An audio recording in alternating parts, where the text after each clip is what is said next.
Selon un sondage, 46% des Américains sont prêts à élire Dwayne Johnson, c'est lui, hein, c'est The Rock, au poste de président des États-Unis. Donc les Américains sont prêts à élire un mec qu'on surnomme la pierre. Pour ceux qui connaissent pas bien Dwayne Johnson, il a joué dans Fast and Furious 5, Fast and Furious 6, Fast and Furious 7, Fast and Furious 8 et Fast and Furious Hobbs and Shaw. Et il y a le 9 qui arrive aussi. Donc oui, avant qu'on en fasse 25, ça serait peut-être bien de l'élire président des États-Unis. Ouais. Non mais attention, sa carrière, ce n'est pas que ça. Mais en gros, les films où on voit Dwayne Johnson, c'est surtout des films où il pète des gueules habillé en Marcel, quoi. Mais en vrai, c'est plutôt rassurant comme choix. Bah, rappelez-vous quand le Capitole s'est fait envahir, sans déconner, dans ces films, Dwayne Johnson, il déplace des ogives nucléaires à main nue. Donc, autant dire que l'homme bison, là, quand il est rentré au Capitole, Dwayne Johnson, il arrive, bon, bah, il lui met 2 tartes et l'autre, il retourne chez sa mère, quoi. Ah bah, c'est sûr que si Dwayne Johnson, il doit devenir un jour président des États-Unis, qui est le Covid, il dira pas d'abusé de la javel. Non, c'est le Covid qui devra se faire vacciner pour survivre à Dwayne Johnson. Alors, c'est un sondage, et d'ailleurs, Dwayne Johnson a répondu sur Instagram, humilité. Je ne pense pas que nos pères fondateurs aient imaginé un gars d'1m93, chauve, tatoué,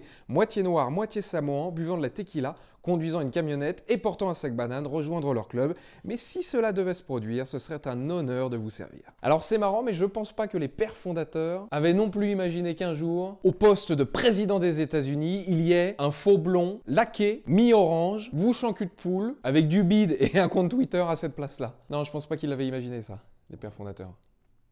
Ah non mais sans déconner, de toute façon, après Trump, tous ceux qui passeront derrière, il n'y aura plus rien de surprenant, quoi. Ah bah là, tu peux faire rentrer tout le monde, quoi. Dwayne Johnson, Kim Kardashian, Jim Carrey, Kermit la grenouille, ou même la cacahuète rouge des M&M's, ça. Ah non mais il n'y aura plus rien de choquant après. Mais c'est vrai qu'on se fout de la gueule des États-Unis avec leur choix de mettre des acteurs, mais bon, quand tu te dis qu'en France, nous, on a Jean-Marie Bigard... Non, attendez, je n'accable pas Jean-Marie Bigard, non. Sans déconner, avant une annonce de confinement, une bonne blague de prout, ça aurait pu détendre tout le monde. Mais c'est vrai que t'imagines une photo du G7, là, comme ça, Dwayne Johnson, Angela Merkel, Jean-Marie Bigard, bon...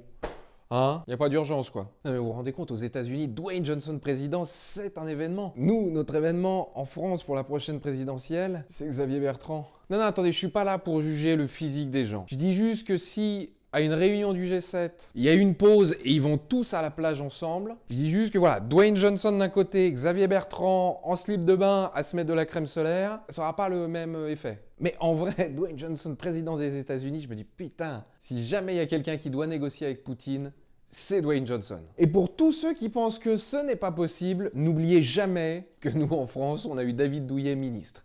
Allez, bonne journée!